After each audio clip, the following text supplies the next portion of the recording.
is Amanda Love, and I'm also known as the Barefoot Cook. I've been a natural food chef, nutrition educator, and holistic lifestyle consultant for over 10 years. Throughout this time, I've met with many people who have sought to improve their health. By guiding people back to wholesome, nourishing foods and towards a healthier lifestyle, I witnessed many people regain their health and enjoy life more fully. All along, I've been on a quest to find foods that can truly help people to become healthier. I have found many answers by looking back to the diets of our ancestors. They ate many foods that we've all but forgotten about today. If you go back in history, you'll find that almost every culture ate some kind of fermented food. Fermentation, also known as culturing, is an ancient technique that has been used to preserve food naturally, to make it last through the winter, or for other reasons of necessity. In fact, the first trace of fermentation, alcoholic fermentation, started 7,000 years ago in Babylon, but for today's purposes, we will focus on vegetable fermentation. The first written record of vegetable fermentation have been reported under the Chu dynasty between the years of 1126 and 256 BC. In China, these vegetables were used to feed workers building the Great Wall of China. Kimchi, made from Napa cabbage, is a national dish of Korea.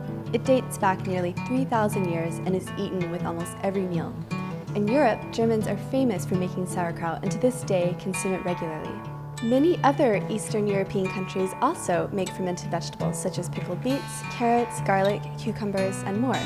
In India, they've been making chutneys and condiments for centuries to preserve their fruits and vegetables. The Japanese have been pickling and fermenting for centuries as well. Captain Cook brought sauerkraut aboard his ships to keep his sailors from getting scurvy, as the sauerkraut supplied them with vitamin C.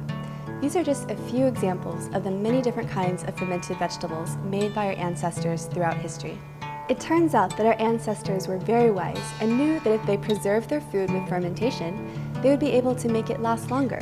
Additionally, they also gained many health benefits from this process.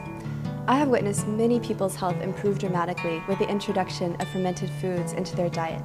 Fermented foods are among some of the most truly healing foods. And now it is my mission to revive this tradition by bringing it back into our everyday diet. Not all commercially available fermented foods are the same though. Even the homemade kinds can vary widely in quality. And that's why I'm here, to introduce you to Caldwell's fermented vegetables and starter. Caldwell Biofermentation Canada produce fermented vegetables that I feel are superior in quality and essential to any healthy lifestyle. Amazingly, simply fermenting food improves the nutritive value while eliminating toxins, allergens, and harmful bacteria. The lactic bacteria, which produce lactic and acetic acid, have the following important benefits. They stimulate the immune system and help protect the body against infections. They improve the digestion process by regulating the level of acidity in the digestive tract and by stimulating the production of beneficial intestinal flora. They act as an antioxidant and are recommended for the prevention of cancer. They facilitate the synthesis of certain vitamins, such as vitamin C and B12. They have a soothing effect on the nervous system. They facilitate the breakdown of proteins and therefore their assimilation. And they inhibit the growth of yeast like Candida. No other fermented vegetable products on the market have been made with this special starter, resulting in a product that is not as rich in the beneficial lactic bacteria. And now to introduce you to Caldwell's line of fermented vegetables. We have good old-fashioned red cabbage, fiddlehead ferns, sliced carrots, black radish, daikon with ginger, grated beets, grated carrots, ripened kimchi, and good old-fashioned sauerkraut. And for those of you that are interested in making your own batch of fermented vegetables at home, Caldwell has created a fermented vegetable starter to help you culture your own veggies. In this box comes 6 sachets of starter. With each sachet, you can ferment 2 kilograms or 4.4 pounds of vegetables. But with spontaneous fermentation, you are taking your chances. You might not always have a successful batch because you can never be sure there are enough naturally occurring lactic bacteria on the vegetables to ferment, and there will surely not be enough lactic acid to neutralize and crowd out pathogens, E. coli, Salmonella, and Listeria.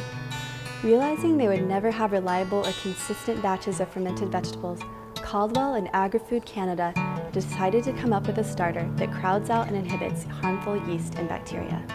I hope you understand the importance of using this starter to make the very best quality and healthiest fermented vegetables possible. We know of no other product that can accomplish these specific results. And now I'll demonstrate how to make your own fermented vegetables at home.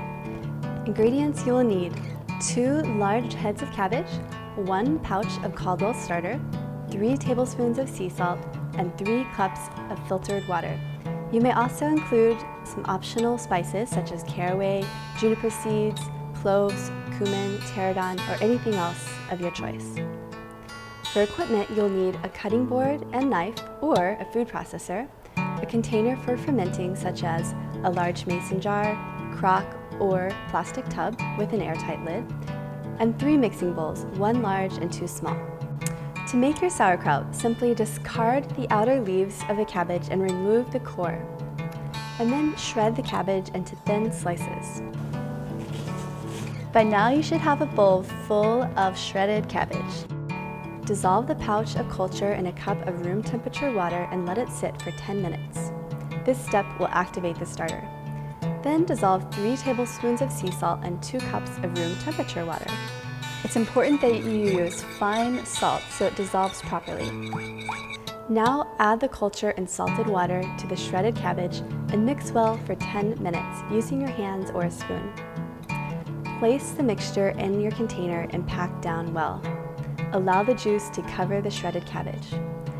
Place your container in a dim area at room temperature, 70 degrees Fahrenheit, 20 degrees Celsius, and let sit for 7 to 10 days to adequately ferment.